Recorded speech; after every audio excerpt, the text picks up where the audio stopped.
Your Welcome is brought to you by Progressive Insurance. Now, most of you listening right now are probably multitasking. Yep, while you're listening to me talk, you're probably also driving, cleaning, exercising, maybe even grocery shopping. But if you're not in some kind of moving vehicle, there's something else you could be doing right now, which is getting an auto quote from Progressive Insurance. It's easy. You can save money by doing it right from your phone. Drivers who save by switching to Progressive save over $700 on average, and auto customers qualify for an average of 7 discounts. Discounts for having multiple vehicles in your policy, being a homeowner, and more. So just like your favorite podcast, Progressive will be with you 24/7, 365 days a year, so you're protected no matter what. Multitask right now. Quote your car insurance at Progressive.com to join the over 27 million drivers who trust Progressive.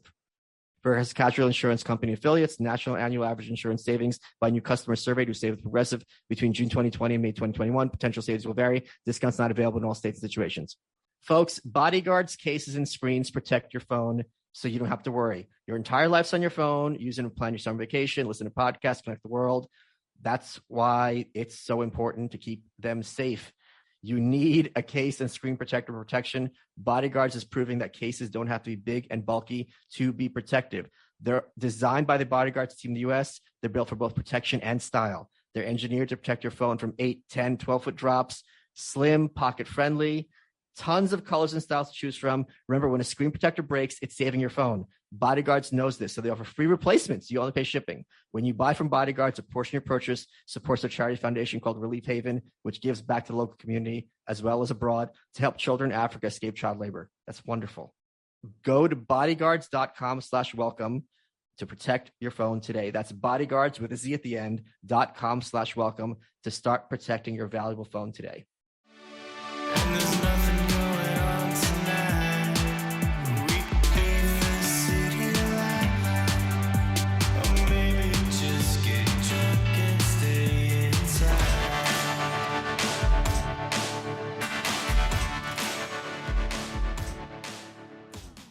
Good afternoon, Michael Malice here. Let that be your welcome for the next hour. We have with us the biggest guest I've had on the show, Alex Jones, the man who needs no introduction. Alex, thank you so much for taking the time to come back on Your Welcome. Michael, I love the fact that you finally live in Austin, and I've done your show in person in New York and other places, but now we're separated by this. So, but it's still good to be here with you. I love you. And I do like your rainbow shirt. Happy Pride to you, sir. Absolutely. There's a lot to talk about. Most specifically, there's a new documentary made about you called Alex's War. I saw the screener a couple of months ago. It drops now. What did you think of this documentary, and can you tell us the process of how it got made? You know, I said no to a lot of other documentary filmmakers just because I didn't know them. And I originally said no to Alex Moyer over 2 years ago. And then I had a chance to see some of her earlier films and thought that they were actually fly on the wall fair. And so I didn't want a puff piece, and I didn't want to, have an establishment crew around here for a couple of years. And so I thought she would do a fair job, and she actually did. I mean, it shows some of the embarrassing stuff I did, some of the corny things, but it also really, I think, does an accurate snapshot in 211 minutes of what we actually do here. Yeah, one of the things that was very interesting is it really sets the narrative straight about your role, and I'm using that term extremely loosely, with the events of January 6th, because there are several moments in that movie where you're like, no, peaceful. This is not what we're about. You, of all people, are the king of knowing that if things get out of hand in any context, that is going to be manipulated and used to the furthest advantage. We're seeing that, I think, in the January 6th hearings now. What is your perception of these hearings, and are you in any sort of trouble with Congress or the law with regards to those events otherwise? I mean, it's been reported that they have grand juries open investigating myself and many others, and we've had many big rallies and several months before January 6th calling the election into question. But the last thing we wanted was, out of 1 million people we had there, to have 1,000 or so go in the Capitol and a few hundred do things like steal Nancy Pelosi's beer or poop on her desk or steal the lectern. Whereas I think that's illegal and wrong. They don't deserve to be put in solitary confinement for a year plus without trial. And so, yeah, we got roped into that. And by the time I got to the Capitol, they were fighting with the police and breaking in. I tried to stop it, but with a bullhorn, we could only get to about 100 yards of people. So we got thousands not to go in once the police stood down and opened the gates up.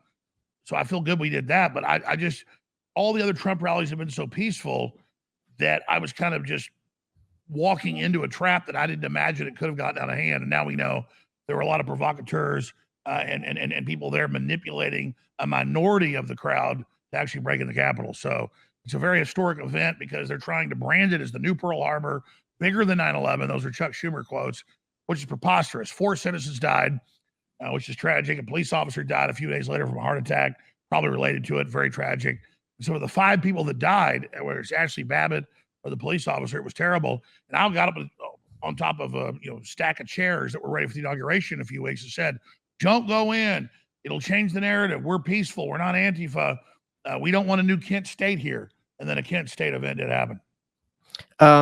I was personally very disappointed how Trump treated the people who were imprisoned as a result of January 6th events. These were his people. These were true blue MAGA Trump supporters. And he didn't seem, in my opinion, to have lifted a finger to either defend them at the time or even after, do anything to mitigate the circumstances in which they found themselves. What do you think of how Trump reacted to the consequences of January 6th? I totally agree, Michael. I mean, those are big strikes against Trump is his warp speed stuff, bypassing the law with experimental injections, whether you love him or hate him. That's not constitutional. That's against our federal laws. And then his treatment of Julian Assange, who he told during the campaign 5.5 years ago, he said, "I don't care who has the WikiLeaks, whether it's a guy in his mom's basement or Julian Assange, the Russians release him." And then he never backed up Assange. And then January 6th, he's made a few statements, but not much more. When he told folks come there, he said, "Go to the Capitol." And so he is really negligent in his duty to stand up for his supporters, most of which were peaceful. And so that's another big black mark against Trump. Can you let people know, because this is the kind of thing that the corporate press doesn't really report on as much, and in my opinion, as they should, what has been the fate of those people as a result of January 6th? There's been almost 800 people indicted, including 2 members of my crew who were totally peaceful and tried to stop folks going in the case of Owen Schroyer. And they still indicted him because he was with me but not talking. And they said the federal filing, "Owen Schroyer is lying. He does not work at InfoWars and he attacked the Capitol." And none of that's true. I mean, it's the level of lying is insane. And then another one of our crew members that was there filming things, he actually got footage of Ashley Babbitt being executed, Sam Montoya. He has been indicted as well. So more than 800 people, a little more than 800, have been indicted. Some have not had trials yet. Some are still in solitary confinement. Some have been sentenced now for just walking between the velvet ropes when the police opened the doors up. So a few hundred broke in and the police opened the doors. So 800 or so went in after that. They estimated a little over 1,000. It's the American gulag. And it's really a precedent-setting event if we don't get those people out of jail. So that's where they are. They are being tried by D.C. juries, those that are blessed enough to even have trials. And it's a very, very frightening development. I mean, look at Steve Bannon, convicted by a D.C. jury for simply executing his separation of powers, presidential rights, that there's 3 branches of government and all 3 branches don't have to report themselves to the other branches. So really, really dangerous to have Steve Bannon convicted today for simply executing presidential privilege. One of the things that I think that conservatives often are swift to dismiss criticisms when they come from the left, because in their minds, the left are the bad guys, the conservatives are the good guys. And I'm thinking specifically of the leftist, maybe it wasn't insincere at the time, but certainly the leftist hand-wringing about Guantanamo Bay. And Obama was sworn into as the president saying, "I'm going to shut down Gitmo." There was a lot of complaining. Look, these people are being held without trial. They're being tortured. The conservative argument goes, well, they shouldn't have been terrorists anyway, even though many of them were never tried or they don't know if they had the right person. And the argument at the time was, look, this is setting a precedent. If today you can lock up these people on another island interminably and do whatever you want to them, do you really think that it's just going to stay contained to that when we live in a nation where members of the NRA are freely referred to as terrorists by prominent thought leaders? Well, that's right. And 100% folks warned 20 plus years ago. I know I did, but a lot of liberals, conservatives, you name it, warned that the war on terror and the Patriot Act would be used against the American people. And now it's an everyday occurrence. And I think that paradox you talk about, Michael, of old-fashioned liberals, I didn't agree with on gun control or federal supremacy, but I did agree with them on being against illegal surveillance and the out-of-control drug war and the police state and torture and Guantanamo Bay. And then now they're the biggest cheerleaders for it. So if you go back before Trump, I was anti-Democrat, anti-Republican. I saw them two wings of the same bird. I knew Trump wasn't perfect, but I saw them attacking him and thought, well, maybe he's the real thing. And I think he is the real thing, and that he believes what he's doing, but he's wrong a lot of times, and also very, very pig-headed. But he actually believes he's the president. He actually believes he's doing right, though I disagree with a lot of his policies. But with the Republican establishment, the Democratic establishment, these are just cold-blooded mercenaries of the military-industrial complex and the big banks who are just carrying out a liberty-destroying campaign against everybody's rights. And if liberals and conservatives can't get together and rediscover the grassroots of what made this country so great and the essence of it, we really don't have much hope. But there are a lot of real, I would call classical liberals, like Greenwald and others, Len Greenwald, and I don't want to call you a liberal, but I would call you, somebody that's pro-freedom, who are just seeing this and not going along with it. No, we're not endorsing right-wingers, and we're not endorsing mandatory minimum sentences. We're not supporting any of the old Republican Party, but if there was a revolution in the Democratic Party by a Tulsi Gabbard or somebody, I would vote Democrat if, in general, they were pro-America. I might disagree with her on abortion or some other issue, but overall, I would support Tulsi Gabbard because I think she's an authentic, real person. And it's the same thing on the right wing. I would support anybody who I think is a real maverick and trying to change things, and not just this homogenized corporate line we get. One of the things you always criticize and attack, it's almost become a joke, is the globalist, right? Can you explain to people just what globalism means and why it's so dangerous? Well, I got the term globalist from Club of Rome and CFR and Bilderberg Group documents from the 60s, 70s, 80s, and 90s. And they describe themselves as not citizens of the world, not a passport works anywhere or our countries come together. I'm all for that. We're one world. We're a very small world. But corporate rule, technocracy above the law, and corporations bypassing local, national governments, individual rights, and really setting up a corporate fascist model and developing programs where their businesses are essential, but our businesses are not essential. So really it's monopoly, fascistic capitalism using communist terms and nomenclature to make the public dependent and knock out competition. So globalism is just a modern form of high-tech feudalism, in my view, and it really is the party of the global unistate that is the big ruthless corporations that are allied with communist China. Yeah, I don't think Americans appreciate to what extent these kind of, you and I are a little bit older, people who would have been on the show Dynasty maybe in the 80s, these jet set types, how their loyalties are far more to their status and to one another, regardless of where they come from, Italy, France, UK, the United States, than to the nation of their birth and where they ostensibly reside. Well, that's right. I mean, they're not communists. They're not right-wingers. They're just opportunists that have a unipolar state of corporations. So it's not Russia, it's not China, it's America. Those are different power structures, but are almost vestigial now. You've got this global omni-state that is really seeking to remove any opposition to its dictatorial autocratic whims. I had Hotep Jesus on the show a couple weeks ago, and he was discussing the shot that they're trying to give to children and to adults. And he didn't use the word with a V, because when you use that word with a V, YouTube flags it, and all of a sudden you get all sorts of dominoes. So he was referring to them as vacations. But let's talk about the shot. Why do you think there is so much pressure now to have children who are toddlers have a shot for a disease that to them is not, almost certainly not going to be deadly? Not that it's very rare that it's deadly for anyone. It's 99 whatever % survival rate, but children, they're not even showing symptoms. What is behind this push? Because it seems to be so important for them to have even, toddlers have something. And what are they going to have, since the efficacy lasts 6 to 9 months? Are they seriously arguing that children are going to have this shot in perpetuity for no reason? Well, I mean, first off, it's big pharma that's as powerful as any branch of the military-industrial complex. It's right at the top. Its power to have bodily autonomy over our bodies. Okay. And so it's that, and it's special interest trying to test the waters to be able to get rid of the old FDA rules to just have something automatically approved, because the FDA boards, they had to fire or remove 3 boards, or most of the boards.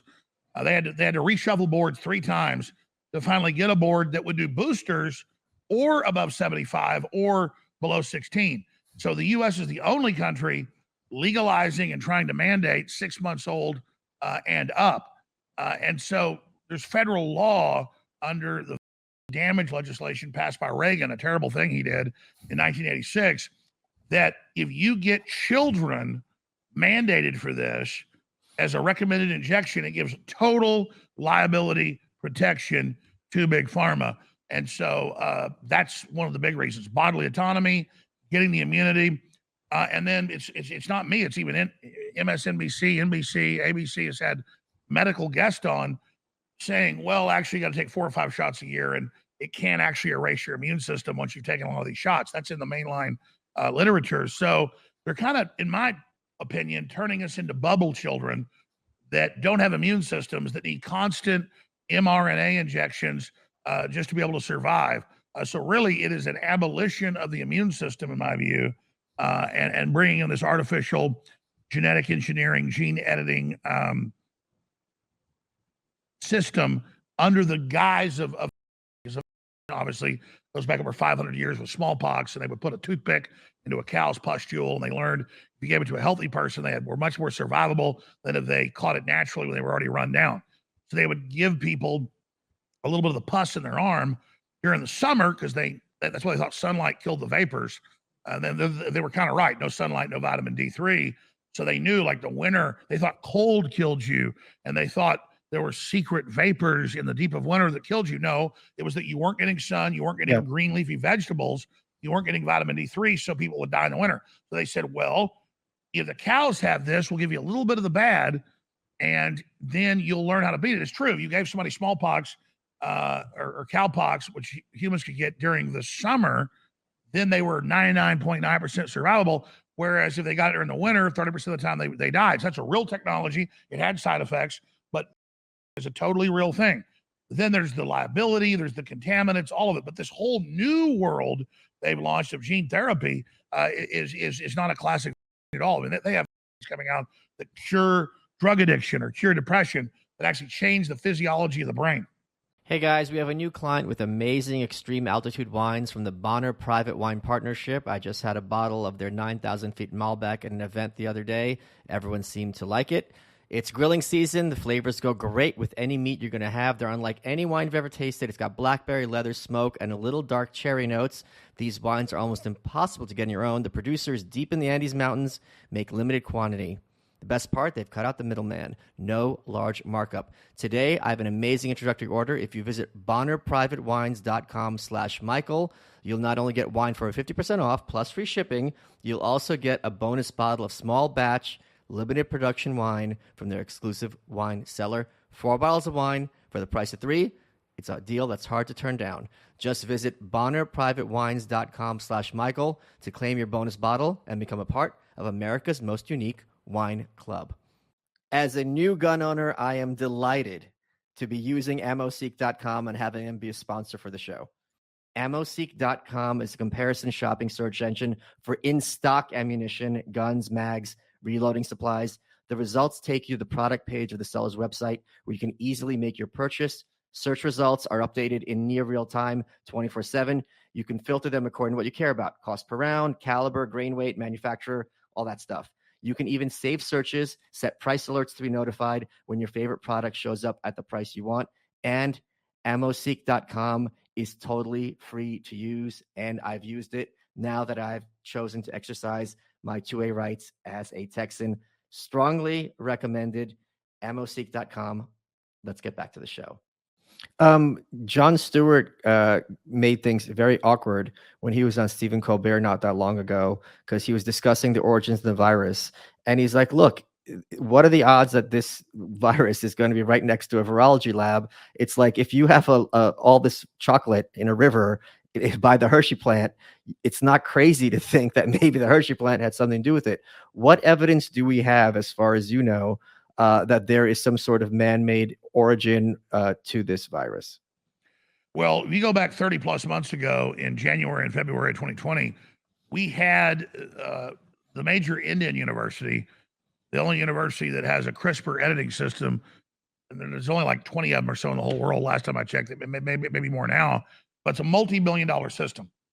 And it can look at a virus under an electron microscope and see if it's man-made or it's natural or what it is.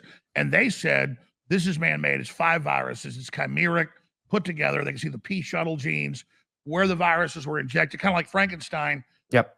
You know, you can see, the stitches where arms and legs were put on. They can see the stitches. Where with the gene gun, they produced this. And then you've got Peter Daszak and the National Institutes of Health and Fauci years before funding chimeric gain-of-function coronaviruses at Chapel Hill, North Carolina. Becomes a major controversy. So they move it to China, and then exactly what they were working on then gets released, and then they try to suppress anybody that was saying it. But even Birx and a lot of administration officials have now come out and said, no, it came out of a lab. There's a cover-up. So they're kind of covering their ass now. And even the UN Secretary General said a month ago, and the head of the World Health Organization, both of them said, okay, we think it must have come out of a lab. So they've gone from denying that to knowing they can't deny it. There's so many scientific institutions can look at the virus and tell you. That's why it reinfects. It's just not one virus. It's 5 viruses combined, and then it mutates and creates mutations never before seen in a natural genetic line of viruses. So this thing is evolving a lot quicker. Why? I mean, maybe this is a naive question, but for what purpose would a lab create a virus that would be so deadly and communicable? Great question, Michael. If you go to 2019 in December, months before this was in the news, Peter Daszak, running up the operation for the deep state over here at the Wuhan lab, he gave a speech, and he also gave an interview saying, we're working on combining 4, 5, 6 viruses together for things like SARS and bird flu and all of it. And we're going to have that out soon so we can have we're studying at Wuhan for multivirus pathogens. And then also it came out last year, the London Telegraph documents were released publicly, but they first broke it with Peter Daszak's group with Fauci approaching the Pentagon to release synthetic nanotech chimeric viruses that match COVID in Chinese caves onto their bats. And the Pentagon said, when they approached the Pentagon, we're not doing that. That can start a war with China. That's a bioweapon. Yeah. So that's what they were doing. It's what they were cooking up. And, it was Fauci famously said 3 months after Trump got in, he said, Trump will be challenged by a novel outbreak and a new virus. And it's going to blow up the whole political system that was there before. And it's going to blow up anything that we've, done before. And we're going to get rid of this old FDA system and bring in a new system. And that's why now, just 2 weeks ago, the FDA proposed no longer having regular testing and just rolling mRNA out for cancer, everything else. Wait, so just to clarify what you just said, long before the outbreak, Dr. Fauci was on the record predicting that there would be an unprecedented sort of epidemic? Yes, I did a conflation or a compaction when I said the interview. He went on C-SPAN at National Institutes of Health speeches in 2018 and 19 and said exactly that. I can send them to you, the clips, if you want. And then he also in 2017, the famous clip said, Trump will be challenged by a novel virus and a major pandemic imminently. Wow. Okay. Let's switch questions a little bit. There was a tweet this week that I really couldn't believe that I saw, and I want to read it to you and get your thoughts because it was kind of shocking to me. It came from NPR, which, is obviously as hard left of an outlet as you're going to get. They're big defenders of the regime and pretty much anything that the regime has to do. And this was about what's going on in Ukraine. Let me just find this because this is a really big deal, and I want to read it exactly correctly. This tweet is from July 21st, and this is NPR. Since the start of the war with Russia, the Biden administration has mostly ignored Ukraine's corruption history. Now, July, questions have resurfaced about its suitability as a recipient of massive infusions of aid.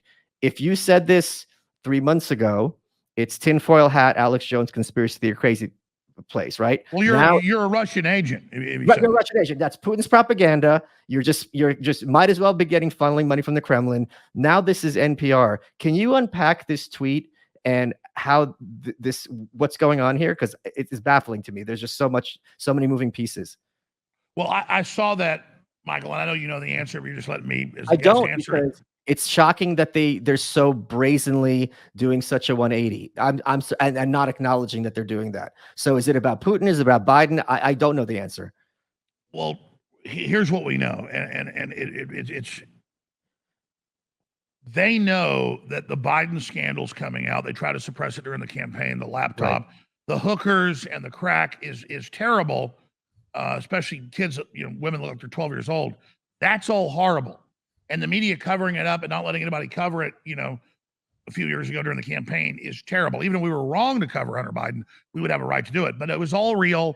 Now his phone's hacked, probably by the deep state against Biden, because he's a puppet. They want to get rid of him and kind of move the next, group in, Kamala Harris and Michelle Obama or Gavin Newsom, a combination of those three.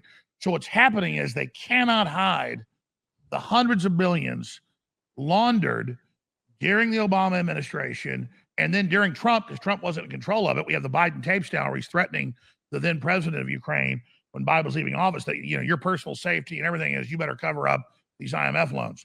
So this isn't 65 billion or 69 billion that they've already done since February.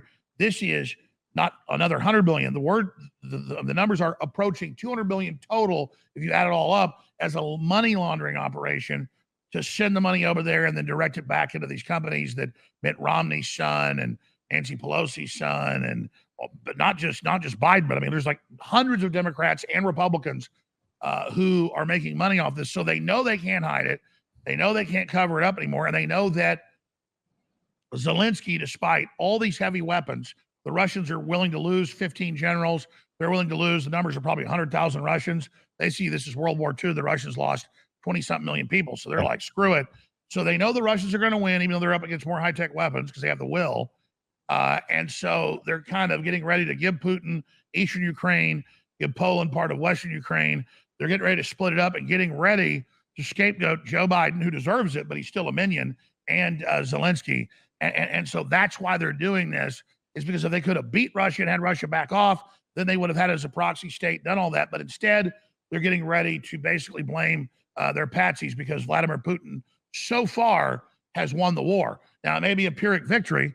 I mean, 100,000 dead Russians. And I mean, we're talking CIA drones. And when the Russians are in a real war over there, and they're like 20th century against 21st century, the Russians have 21st century nukes, 21st century aircraft, but you can't use those in ground wars. The U.S., people that run it, have 21st century, robots, drones, switchblade drones. I mean, the Russians are fighting literally Skynet right now. And the U.S. Special Forces, I know a lot of guys won't tell me the details, but I mean, the Green Berets, the Navy SEALs, they were there before, they're there now. They bet the CIA is running the war. U.S. troops are getting killed. It is a full-on war. The U.S. is at war through NATO with Russia, and they're starting to maybe say, we better just go ahead and cut this off because the Russians just don't care. They're just sending troops in, and it's like Stalingrad, and they're winning. Oh, so from their perspective, they thought this would be kind of a cakewalk for them, that Putin would be pushed back. There'd be this international community against Putin. He'd be, whatever price he'd have to pay. Then they could be the heroes. Look, we beat the new Hitler. And then everyone claps. And instead, the ruble's up. Russian oil exports are up. Russian morale's up because they're willing to die. And you can't beat people like The U.S. had 100 times the technology of the North Vietnamese, but they were willing to fight. And whenever you can't beat resistance, resistance is victory, and the Russians are just winning. It's a fact. So from your perspective, because there definitely does seem to be a very recent, I'd say during this month, a massive sea change in terms of the regime and the corporate press, in terms of how they're reporting on Biden. And it seems to be very much that someone somewhere I'll put my Alex Jones tinfoil hat. Someone somewhere made a phone call. They made a decision. They're like, all right, like, let's ride this out. This is a sunk cost. We can't turn this boat around. And they're just going to cut their losses with Biden and move on, because they're playing the long game, and he doesn't even have a long game. Exactly. At 100%, it was the Pope. Say what you want about the Pope. The Catholic Church is incredibly corrupt, has problems. The Pope is a big political operator, a globalist. The Pope a month ago said, okay, NATO started the war. It needs to end now, because he knows they're losing.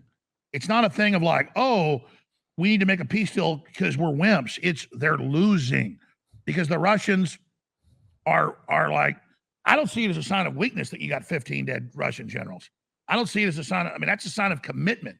Okay. And that means they're actually humans in the field. And they may have drones and satellites and robots, but the Russians will take every square inch of the ground and kill the soldiers, the Azov Nazis, and you can't stop people that won't stop. Let me just put this on the record, because you know how this is going to be spun. Have you ever accepted money from Vladimir Putin or his agents? I've never been to Russia, and I would like to go. I'd like to go to Israel. I'd like to go to Egypt. I'd like to go to Japan. I'd like to go to Brazil. My family was in the Cold War in Europe and in Latin America, killing Russians. Most people don't have family members that actually killed Russians. I do have family members that killed Russians. So the idea that I work for Putin is a complete joke. And so it's ridiculous. I don't want to mess with Russia. They're not a strategic threat to the U.S. China is. Our own leftist system is the threat. And if Russia did anything to try to, mess with my children or devalue my dollar or turn off my power plants, I would be a mortal enemy of Vladimir Putin. Vladimir Putin's done nothing to me, Michael. And that's why I'm against these wars that could cause nuclear war. I can look at the facts. That's why I don't like the communist Chinese. I got an article right here. Communist Chinese come out and say the U.S. started the war. The people running our country started the war. I was against all these wars the U.S. launched. They were frauds. They hurt us as much as they hurt those countries, just so defense contractors can make money. So I'm a loyal American the left hates American flags. They hate our country. They're pulling down our statues. I am like red, white, and blue to the most ridiculous level. I had family in Iran-Contra. I had family in the wars in East Germany with the Russians who actually were there doing it, like killing KGB agents in the dark of night. I haven't been given all the details, but the idea, I would say 99.99% of Americans never had any family that actually killed Russians. My family has killed Russians in the last 50 years in Europe and in Latin America for this country. The idea that I'm a Russian agent is preposterous. Guys, summer's here. We're spending more time outside, less time in the kitchen, and Freshly has a new line of effortless in-season meals to give you more time to enjoy summer. And now you could get $125 off your first 5 orders. With Freshly, you don't get fast food chain or frozen dinners when you want a quick meal. It's delicious, effortless, balanced meals without having to sacrifice your summer moments. Other meal delivery options make you do all the work of prepping and cooking. Freshly's ready to heat and eat in 3 minutes or less, and it's good. They're very smart because they sent me some, and I tried it, and I enjoyed it, which is why I'm happy to promote it. They've got delicious, fresh, healthy meals. You get food you love. It's very easy, and it's affordable and convenient. And like I said, you can try Freshly with $125 off your first 5 orders. Make summer dinners stress-free with Freshly. Right now, you get $125 off your first 5 orders at freshly.com/welcome. That's $125 off at freshly.com/welcome. Let that be your welcome to enjoy healthy, delicious meals that are convenient. From cringing at the pump to getting an eye-popping check at your favorite restaurant, inflation's hitting us all where it hurts, and it really hurts. And that's why I started using Upside. Upside's an incredible app for anyone who buys gas, groceries, or dines out. With every purchase, you earn cash back thanks to Upside. And yes, I really did use it to buy gas. My friends drive me around, and I filled up their tank. So to get started, you download the free Upside app in the Apple Store, Google Play. Use my promo code, that's Malice, and you get $5 or more cash back on your first purchase of $10 or more. Then you claim an offer for wherever you're buying an Upside. You check in at the business, you pay as usual. And then in comparison to credit card rewards or loyalty programs, you get 3 times as much cash back with Upside. Cash out anytime you want. PayPal, e-gift card for Amazon, other brands, whatever you need. Download the free Upside app, use promo code Malice, and you get $5 or more cash back on your first purchase of $10 or more. That's $5 or more cash back on your first purchase of $10 or more using promo code Malice. It's free money, and that's the Upside. Get it? Let's get back to the show. I was born in Ukraine. I was born in Lviv, Western Ukraine. And my biggest concern with this war is I'm thinking about the Korean War, because the biggest loser of the Korean War were the Korean people. Because when you have a little country that's a proxy, and on one side you have Stalin and Mao, and on the other side you have the UN and the US, the entire population gets decimated, and they've got very little to show for it. Now, I'm not making an argument, yes or no, the Korean War shouldn't have been fought. That's a separate issue. But my concern is it's indisputable that if this war escalates, that it's going to be on Ukrainian soil, and it's going to be the Ukrainian citizens who are going to be paying a massive price for it. And that's where my thoughts are with this situation. No, I agree. And that's where Putin's right. Look, I don't like the communist Chinese. I'm one of their biggest critics. You've been on my show 10 years. You've written books about North Korea and China. You're not a fan of that. I think it's the most evil regime on the earth. I think it's cancer. I can't stand, Xi Jinping and all that, but at least they stand up for their country and for sovereignty. And with Putin, I mean, I see Putin as a strong man, and he's got his issues, but compared to Xi Jinping, he's a lot better.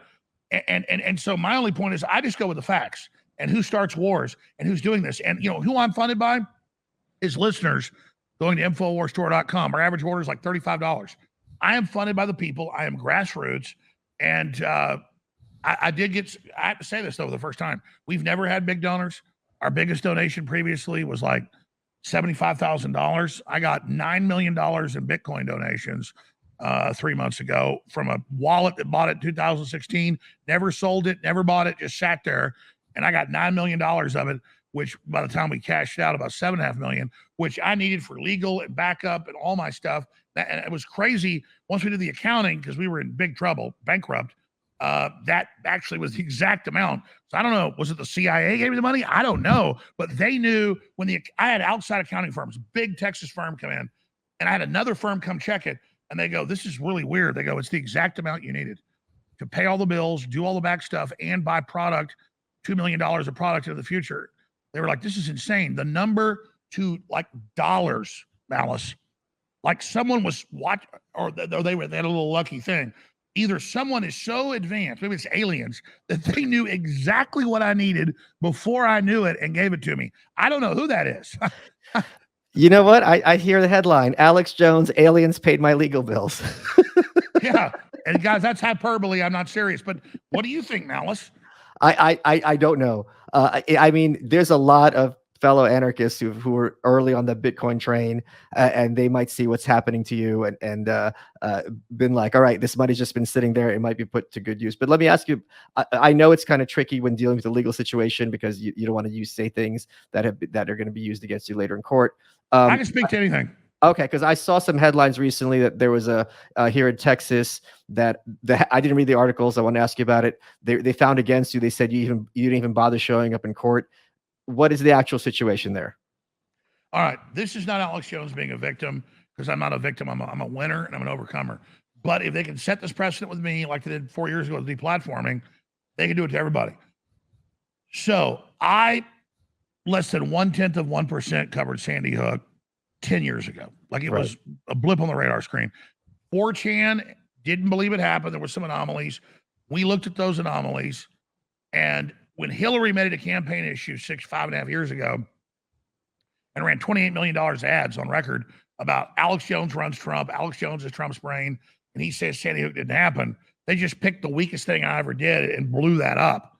So imagine like a timeline or like a book of 1,000 pages, they focus on 3 words. And so they were making me the Sandy Hook man 6 years ago, 5.5 years ago. So I said, listen, I think it happened. I apologize. Let's move on. Then Trump gets elected. Then they sue me. and then the courts get shut down for almost 2 years with COVID, and all that stuff goes on. And then the judges in Connecticut and in Austin are big liberals. They said everything, all your bank accounts, everything you've got, massive discovery. We said, sure, have it all. And then when there wasn't a business plan, like we didn't talk before this show, I haven't talked to you since you were at a movie premiere months ago. I think but the point is they're like, they found me defaulted before I get a jury trial because they said, you didn't give us the Sandy Hook marketing material. Well, I don't get up here before a show and say, oh, I see what you're saying. Yeah. I mean, I don't get up here and say, our marketing plan is we're going to cover Joe Biden, or our marketing plan is we're going to cover the war in Ukraine. We're just, hey, what do you want to talk about? I mean, I didn't even talk about Ukraine until you brought it up. So they said you're defaulted in Connecticut and Texas 6 months ago. Then they set up jury trials for the first time in U.S. history. Because the default is if somebody sues you and you leave the country, they still have to have a trial to prove what the damages are, but you've left, they admit you're guilty. I've sat for 15 depositions. You're supposed to sit for one, so that's two at both trials, or there's 3 trials, 3 suits. So I literally have sat 15 times, and they literally sit there, and I gave them all these documents and all this time and money, everything, and then they say you're guilty until proven innocent. And so now starting next week in Austin, and then 2 weeks after that, the same time in Connecticut, and then a month after that, the same lawyers, another Sandy Hook lawsuit, and we are not allowed. In fact, I have it right here. If you guys go overhead shot, I'll show Michael Malice. This is on Infowars.com. This affects all Americans. Legal bombshell. Leftist judges rule Alex Jones may not discuss First Amendment, say he's innocent, or claim court case rigged. Now, don't believe me, folks. If you go to the article, we have links to the judge's ruling. And she just rules whatever the other lawyers put forward. Like the other lawyers a month ago said, we want $1 million sanction because his corporate rep, over 200,000 emails, said she hadn't seen an email. Well, in any deposition, you can say, I haven't seen that. $1 million fine. I paid $1 million Monday. Look this up, folks. I'm not making this up. Because my corporate rep, a third-party lawyer I hired that came for months here, and I said, everything is yours.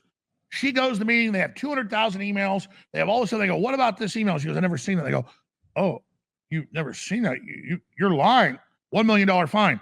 So it says right here, references claiming protection of the First Amendment. This is from the ruling. References implying the trial is unfair. So I can't go to this trial where I'm guilty and say that it's unfair. And here is copies of the actual document filed in Travis County. And so I can't say First Amendment's violated. I can't say I'm innocent. And I can't say that the trial is a fraud. So Michael Malice, this is a first in America, but not anymore. Steve Bannon, convicted today by a D.C. jury. He had a week-long trial, and he would try to cross-examine the witnesses. And they said, facts are already found. You are defaulted. They said that. Not officially defaulted, but they said, you are not allowed to speak. So Steve Bannon is facing whatever it is, a year in prison. Minimum 30 days. Minimum 30 days. He's going to be able to appeal it. But Steve Bannon is facing jail time, and he could not talk. Pull it up. Steve Bannon could not cross-examine. I mean, even Stalin show trials, they did that. No, they didn't. So that's where we're at, brother. They didn't do the cross-examining. I'm writing about that right now, but let me ask you about, let's not worry about Stalin. Say that again. They didn't cross-examine in Stalin. I promise you. No, you're probably right. They just said you're guilty and everything else. But no, you didn't say you're guilty. You stood up and said, I'm guilty. That was how it worked. They tortured you. Then you went in the court and you said, yeah, they had Jewish people admitting to plotting with Hitler. Because they were like, no, you're actually right. Well, they had some. I watched a documentary about it, but you grew up there, so you remember better than I. But they had some show trials, but a lot of times they would stand and say they were guilty. That's right. I guess the Hitler trials, they would at least have a little show of it. Okay, yeah. Let's clarify which totalitarian regime we're talking about. So, are you also facing jail time as Steve Bannon excuse me? Sam Montoya, who just filmed stuff at the Capitol, is facing years in prison, and Owen Schroyer is facing, there's 2 charges together. They're about a year in jail. for being with me outside the Capitol and trying to stop it. And I don't know why they haven't charged me. Yeah, they have 3 grand juries, and I have had the FBI say they wanted to send 4 agents and 3 Justice Department officials here. All we did a few months ago was say, okay, give me immunity. Not that I have anything to hide, but you're going to spin this, say I violated lying to the FBI about anything. So if they have a witness saying something different than I did, they'll charge me with lying, even if I'm telling the truth, or we have a different recollection. And so I said, go ahead and come here. Give me immunity. I'll tell you what I know. But in a letter, we know nothing. It's all on video. We stream the whole thing. They then spun that in the New York Times and said, Jones is coming out of the cold. Jones is going to blow the whistle on Trump. And I went, tell my lawyer, I said, you call the feds and tell them I'm not talking to them now. So do whatever you're going to do, because they are just such liars. I mean, absolute liars. I've never led violent protests. The dumbest thing on earth was to attack the Capitol. And I was trying to stop it. And so the idea, like, here's an example. Roger Stone literally wants to kill Steve Bannon. And by that, he's now forgiven him or whatever. But I mean, Steve Bannon testified to Congress that, I'm not attacking Steve Bannon, I like Steve Bannon, but he testified to Congress that Roger Stone never talked to WikiLeaks.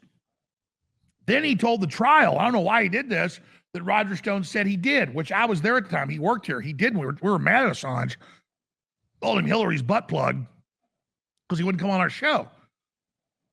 And so they claim at the Willard Hotel that I and Steve Bannon and Roger Stone and General Flynn and Mark Meadows and this whole cast of characters met in a war room and decided on January 6th. I never have met Steve Bannon. I've never met Mark Meadows. Stone has never talked to him other than seeing him real quick like 5 years ago at a meeting. So again, the Willard Hotel is this huge hotel. Wait, I got to interrupt you, Alex. Am I understanding you correctly that the government is trying to invent a conspiracy theory involving you, Alex Jones, and Steve Bannon? And Roger Stone and Steve Bannon? Absolutely. I have gotten a few text messages from Steve when I was given his number and when Trump was elected. And I said, hey, man, I really want on the show. And he's like, love you, brother. Maybe we'll talk soon. That's all I ever got from Steve Bannon is a few text messages. And the point is that why would I buy a shotgun and blow my feet off? Any idiot knows January 6th was horrible for Trump and all of us. And it's just preposterous that we planned something but the point is the Willard Hotel is a big, nice, beautiful hotel right by the White House. And a bunch of people stayed there. But they're saying because here's the best part. They said this is January 6th meeting. They go, it was called a war room. No, the name of Steve Bannon's show is the war room. See the games they play? Yeah. I'm actually mad at Steve Bannon. Like, why wasn't I invited on the war room? Why? I mean, no, seriously. Like why is he scared to talk to me or have me on his show? I've never met the guy. I've had like 2 text messages from him, and then I'm supposedly in a hotel room planning an attack on the Capitol. Ridiculous. It's also how I don't understand in their minds how it's going to end. Is it that you storm the Capitol and then whoever's touching the lectern thereby becomes president? Like, what's the end game there? Well, that's the best point you made, and I totally agree with it. I never make this point and think these things myself. I never say them, Michael, why I love you so much. If I was going to take the government over, which I don't want to do, I'm not a general. I don't care about any power. I don't want to have a war with the FBI. Okay. But I've studied coups. We would need 500,000 soldiers. They told Smedley Butler, whenever the Nazis approached him, as you know, the McCormick-Dixie Committee brought this out in the early 50s. They approached Smedley Butler, the commandant of the Marine Corps, to lead a 500,000-man team with American fascists, Prescott Bush and others, to overthrow the U.S. government for Hitler on the eve of World War II. They needed 500,000 troops to do that, to take over all the radio stations, the capitals, D.C., and to kill a bunch of people. And Butler went and reported it, and quietly there was a huge purge against German collaborators, and including I had family involved in the purge against Germans because my mom's side of the family is German. And my grandfather was very proud when, as he was a teenager in Dallas, that they were in the rich German community there, and he was a little bit involved in that, just in identifying the spies. That's kind of how his son that got intelligence and all the rest of it was in World War II. But the whole point is that the idea that all of this is going on is just it's just absolutely insane. You would need an army to take over. You don't storm some ceremonial capital, a marble building where votes are made. You would need to take over NORAD. You would need to take over the FAA. You need to take over all the major networks, and you need to kill the opposition leadership, or at least imprison them. So no, the most idiotic coup in the world is 1,000 people waved in by police, pooping on Pelosi's desk, stealing her beer, and stealing her lectern. That is ridiculous. That is not how a coup happens. You take over communications, you kill the leadership. That's how you do it. In fact, there actually was something about 100 years ago, as you probably know, Alex, under President Hoover's watch, when they had the Veterans Army or the Benefits Army, I forget what they called it. There were a bunch of... It was the bonus strike march. Yeah, the bonus. Yeah, right. So they were a bunch of World War I veterans. They wanted their kind of pensions or whatever the monies to be paid earlier because they're destitute. They're camped outside the Capitol, and Eisenhower and MacArthur led a team of people and they just cleared them out. But even that was, nothing really happened as a consequence. So the scenarios, a lot of times when you hear these stories... Well, that's right. There was, 20,000, whatever, camped out people on the Capitol throwing Molotov cocktails. And then that's why MacArthur and Eisenhower got promoted, because they went there and killed a bunch of people. Yes. I mean, they weren't playing games on horseback. Yeah. But the point being, when you hear these stories, it's just like, I really don't understand how they don't play, like, just people who listen to this, how they play the tape forward. It's perfectly fine that President Trump thought the election was illegitimate, that he still had the right to the presidency, but it's not like you can go in the Oval Office, lock the door, and everyone's like, well, he's locked the door, I guess he still gets to pass laws and appoint Supreme Court justices. I mean, that doesn't make any sense. You don't have a coup by attacking the Capitol. You do it by taking over the media, by censoring people, and by controlling the Justice Department. And that's the Democrat deep state with Republican allies. We're in a coup. We're in a fraud. When they're censoring, when they're surveilling, when they're demonizing their opposition and trying to outlaw it, you're in an authoritarian regime. America has cancer. And the question is, will we stand up to it and say no? Hey guys, you ever feel like you're being followed around the internet and maybe advertisers know a bit too much about you? Well, our sponsor, Ipvanish VPN, is here to help you take back your privacy and help you become anonymous on the internet. What is it? Ipvanish is a virtual private network, a VPN for short. It's a tool that helps you safely browse the internet. You can use a VPN on your computer, tablet, phone, things like your Fire Stick when you stream media. When you use a VPN, all your data is encrypted. What you're reading, what you're searching, what you're watching, whatever you're doing. And that's important because what you're doing is no one's business but yours. For listeners of the show, Ipvanish is offering 65% off their annual plan. It's only $375 a month. Ipvanish is super easy to use. You turn it on with one click. It runs in the background, helping to protect you while you're browsing the web. You run into a problem, no problem. Ipvanish has 24/7 support by email, chat, and phone. Go to ipvanish.com/malice and use promo code malice. That's MALICE to claim your 65% off savings. Their annual plan is just $44.99 for the first year with our exclusive discount. This is the time to sign up. With our discount, their current promotion, you get a VPN for 65% off the usual offering. And Ipvanish is the best of the best. They've got a 4.7 out of 5 on Trustpilot with over 6,000 reviews. Remember, it's ipvanish.com/malice to get the deal and start protecting yourself online. Let's get back to the show. I want to talk to you about your upcoming book. Now, a few years ago, you were very publicly shopping a book. I think you even had a deal with Neil Strauss, who was the author of The Game, How to Make Love Like a Porn Star. He co-authored that. He co-authored Marilyn Manson's book. At the time, you were regarded as too radioactive to have a book deal. Why do you think now things have changed that publishers are comfortable getting in bed with Alex Jones? Well, Neil Strauss is really cool. And, I've read a bunch of his books. He wrote Dirt, the great Motley Crue book, so much more.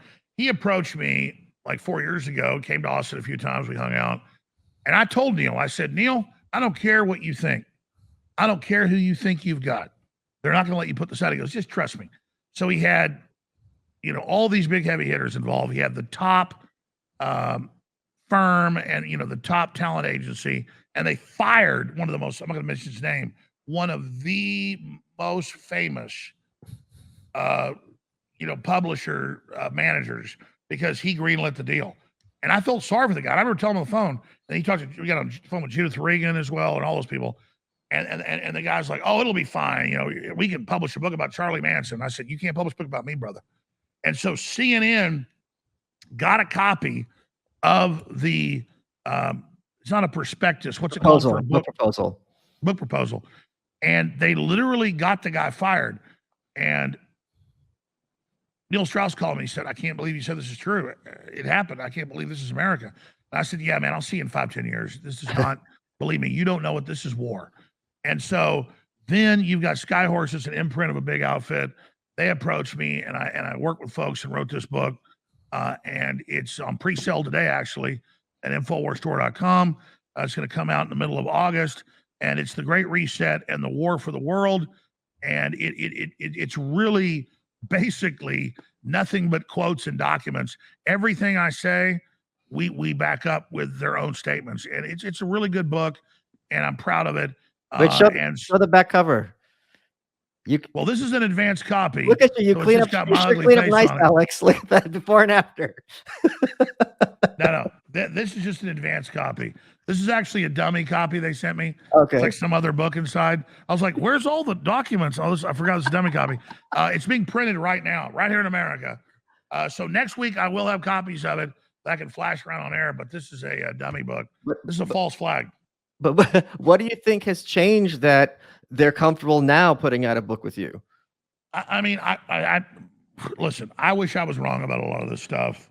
I made a lot of mistakes, but I made a lot of statements. So 95%, I mean, I'll be completely honest with you. I know history. Michael, you were 100% right that Stalin had them stand up and say they were guilty. He photoshopped people out. Why did I say this is worse than a Stalin show trial? No, actually, this is not as bad as a Stalin show trial. So you were correct about that. That was the big mistake of the show. And I'm sure if we analyze it, there's 4 or 5 more. But the point is that I never tried to lie. I never tried to be wrong. And notice my mistake today was dialing things back and comparing what's happened to me to a Stalin show trial when actually it's much worse under Stalin, but we're going to go there. And so what's happened is the world's moved on. And now so much of what we talked about has happened. People are like, whoa, this is serious. And they're like, also, let's say Alex Jones is in a red pajama suit with a trident, a pitchfork, and black horns. I'm an adult. I have a right to hear what Satan has to say, and I'm not Satan, at least when I try to behave myself.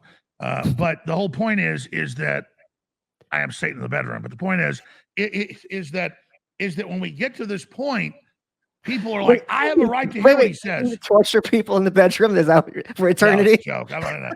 It's a joke. They say Satan's good at sex. But the point is, anyways, the whole point is that really people are like, wait, I have a right to hear this. So they realize the demonization of Alex Jones isn't a demonization of Alex Jones. It's a demonization of their right to hear it as adults. So I think that's the Rubicon we've crossed. Have you seen, I'm sure you're more plugged in than people realize with the internet and how people perceive you. Have you seen that meme about the Alex Jones was right jar, where every time Alex seen that. There's a meme where, you know, like counts as a cuss jar? I'm joking. Yes, it's everywhere. I mean, how does that make you feel that now there's also that quote, I forget which comedian, I apologize, where they said instead of conspiracy theories, they should call them spoiler alerts? Absolutely. No, I am. Listen, let me explain this. The establishment is so hated that a pile of dog crap would be better than them. So, I mean, I'm realistic about this. The fact that they're so hated and the fact that I'm avant-garde or a rebel or cutting edge is not so much to my credit. It's to credit to them that they made me their opposition. And now they're so discredited, it makes me platinum and makes them below dog crap. And so, let me tell you, I would walk down the street with Roger Stone 4 or 5 years ago, and like people would drive by going, F you, Russian agent, blah, blah, blah. I'd shake 30, 40 hands before somebody said, I hope you and your family die. But I was getting a lot of opposition, coffee dumped on my head, people refusing to serve me food. I mean, I was getting, now, I go to LA, I can go to Seattle, I can go to downtown Austin, and it's nothing but love. I've seen it. I've been with you. I've seen it. Absolutely. So the worms turned, and that's not me. In fact, I was asked this when Rand Paul many years ago, like 8 years ago, whatever it was, won his first Senate campaign. And Politico, back then I talked to media, the corporate media, the Politico called me and they said, how could Rand Paul have been defeated? You predicted he'd win. You were right. You got behind him. He came on your show a bunch. How did you do it? And how could we beat him? And I said, well, you're too arrogant to know the answer. Yeah. I said, if you endorsed Rand Paul, he would have lost. So, there's a byproduct of the radiation of being attacked, and it's not fun to be lied about. But like when I'm being attacked now, I go, grow up and think Hegelian. Be a philosopher. Don't be an angry Texan. This is only going to make you more successful. So now it's like, thank you, sir. May I have another? Thank you, sir. May I have another? And it's not fun, but then up front, it hurts. But then the ripples of the pond come back nothing but good. And so I'm now like, man, I hope they really screw me up because again, it's really alchemy what we're dealing with now. You've said as you've said yourself, you've been at this a long time. You said many things over the years. Other than the stuff that got you into legal trouble, what do you think you've gotten most wrong over your career? Honesty is my most powerful trait, and people ask me not to do it, but I'll just be honest. I've gotten drunk on air a lot. Okay. And I've gone long periods not drinking. Some of the best stuff is when I've, had a half bottle of vodka. The nighttime show is the most viral because, that's when I'm drinking. And, I do a lot of hyperbole, and a lot of jokes, and a lot of sick humor mixed in with stuff. So now I go, satire alert. This is satire. And then they still take it out of context. Like, I'm going to eat my neighbors. I said that was satire.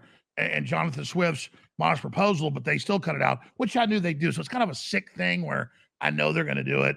And I do the little fine print. Oh, this is a joke. And then I do it. And so, man, Sandy Hook's a big one. I've learned not to follow the mob and 4chan and realize my show was so big that I used to take a lot of calls. I still do, but usually the show is call driven. So there'd be an event and callers were calling in question stuff. And I'd go, yeah, I see your point. I see how it's all staged. Your next caller, well, I actually see how it's real. Prozac's really bad. Most shooters are on it. And I realized just because I'm being honest, they're going to edit this out. So I've got to be very specific. Like they may edit that and go, Michael Malice had Jones on to say it's staged. I'm seriously. Yeah. This is what they do. So the biggest thing is getting sauced and getting on air. That's where the problems have caused. I mean, when I was on with you, Tim Pool, both times, I was exhausted. I'd already worked all day, flown into DC, driven 2 hours out to the middle of West Virginia where he lives. And I'll be honest, I'm just burnt. I've lost some weight now, work out more and don't work as much. But when I'm exhausted, I'm like, give me a bottle of whiskey right now. And son of a bitch, I'll have the energy for this.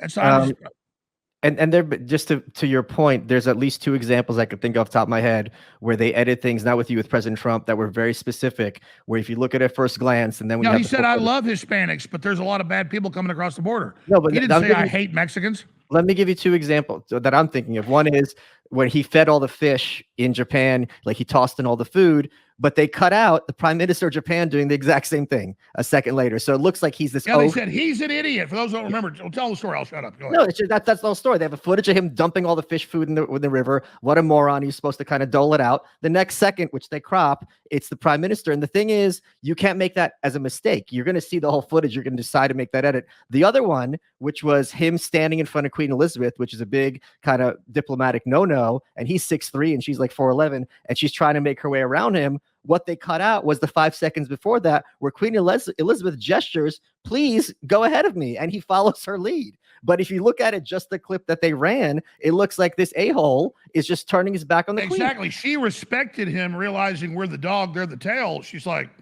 yeah, go ahead. Yeah. So, and you know why she respected him, as corrupt as they are? He was the president. They respected this dude's actually in control. Like, we're talking to a president. They don't respect Biden or Obama. They know that's a puppet. But with Trump, they're like, oh, this guy actually got control despite us. We better kiss his ass. That's why the Saudis were like dancing with swords. Oh my God, a real America with nuclear weapons. He's real. And then Biden shows up, they're like, because they want to be around the real power. Yeah, exactly. What was your reaction? I mean, I know you're not going to have a positive opinion, but I'd love to hear your thoughts on the 10 Republicans who teamed up with the Senate Democrats to have restrictions on Second Amendment rights in this country. I mean, we all know there was just this case. There's cases every week where a young man shot people at a mall. He shot the guy trying to kill people at a mall, and then they demonize him. I mean, it's not rocket science. Either we have no guns or we have guns. The criminals are going to have guns, and they're going to commit crimes. We need good guys with guns to stop them. And to have these Republicans, that's our biggest problem. That's why I have some faith, but not a lot in the political system. I have faith in people like, you're more of an anarchist. I'm kind of leaning towards you. Like, why does the government have nuclear weapons, but I can't have a gun at night? Yeah. And then we see Uvalde, 457 police sit there for 77 minutes, and they're like hand sanitizing. Yeah. And they're sitting there while kids are on 911 going, he's shooting us, help us, please God. And then you've got a dude at a mall kills the guy in 30 seconds, or you got another guy, I mean, it's just over and over again. They want to take our power away to defend ourselves because somebody else might be bad. Well, now I can't have a car because somebody might use a car as a murder weapon. It's about individual action, and we are rejecting that. And our biggest problem is the Republican establishment neocons. And so I think, do we get good Republicans elected? Do we get a big red wave? And then will they just turn into the very same country club type elitists who have their bodyguards but want to take our guns away? Because here's the deal. I'm not this big rich guy. I don't judge myself by how much money I've got, but I don't like running out of money at the same time. I've got to have security at the office. I got to have security when I go out. And I'm a guy that, to the average person, will be seen as wealthy. I can't imagine a single mom. I can't imagine a grocery store owner, like that bodega owner, being attacked. He defends his life while 3 people are beating him and punching him, and he kills a dude, and he's bad. That is just preposterous and outrageous. And I want the decentralization of power, and I want the people armed. There's a lot more good people than there are bad people. And where there are armed people, the scumbags, whether it's government or thugs, are living in fear. I want the criminals in fear, not the people. This is one of the big reasons I moved from New York, is because when you live in New York, you're always worried about getting burglarized. It's a legitimate concern. And I knew for a fact, there's no question, that if someone came to, first of all, I can't get a handgun in New York. That's just not on the table. But if I had some way of protecting myself and harm the person who broke into my house, I would be made an example of. It's just not even a question. Guaranteed. So I'm like, I need to be in a state where that's Soros. I'm interrupting. I'm sorry. No, go ahead. That Soros DA would put you in prison for life. Yeah, and make a big show of it, and like, this is crazy, and not only would I be in prison, I'd be demonized as well. That I somehow provoked it or something so forth. How can people see the Alex's Ward? Do you have information on how that movie is available? Yeah, we sell the DVD. I didn't make the film. We're selling it at InfoWarsStore.com. It ships out on the 29th. It's at Alex'sWar.com. It's going to be in theaters and stuff. It's on number 2 behind Top Gun on Apple. And people can pre-order it right now, which is a political act in of itself. The Great Reset is being printed right now right here in the Midwest. And it's available for pre-order at InfoWarsStore.com. And we're in a fight with the globalists. We're funded by the grassroots, not by Putin or anybody else. And so, Michael, just only thing I'm irritated by is that I want to hang out. I was out of town when you invited me to that party a month ago, so I couldn't come. But I'm just, you need this big studio, brother. We got it right here for you. I want to hang out with you, man. Awesome. I'm going to see you tomorrow. Alex, we're running out of time. What has been your favorite part of this interview? Man, this has been a great interview. I think you do a great job interviewing me. I think you got a great show. I watched it all the time. I would say, man, that's a really hard question. I think the Ukraine discussion, because that could end the world, I think that's the most important thing. I'll have to review the show to say what my favorite thing is. I'm sure in the comments below, we'll probably see what folks have to say, and I can make a judgment there. But I've been begging to come on the show for a year. And you said has your book on Russia come out yet? No. When I finish it, I'm going to come on your show to promote it, and I'll educate you about Stalin. And you are welcome. No, okay. Well, okay. So my favorite part of the show is you agreeing to come on the show. You're doubly welcome.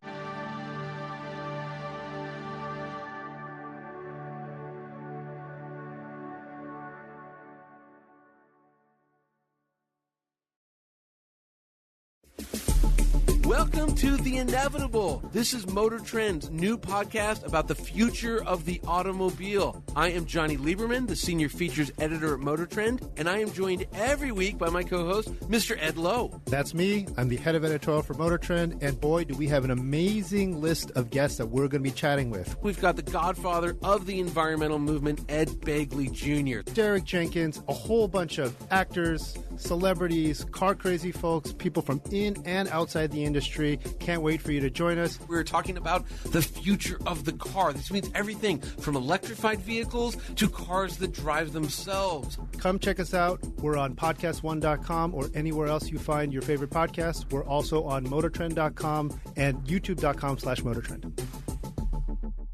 All this month, stream the funniest films for free on Pluto TV. Watch comedy classics like Anchorman, The Legend of Ron Burgundy, and Mean Girls. Or drop in for a Tyler Perry marathon with a Medea family funeral and Medea's witness protection. Pluto TV also has hundreds of channels and thousands of movies and TV shows like Get Shorty, Be Cool, Key and Peele, Comedy in Color, and more. And no contracts, no subscriptions, no fees, no joke. So download the Pluto TV app on your favorite streaming device and start laughing today. Pluto TV, drop in, watch free.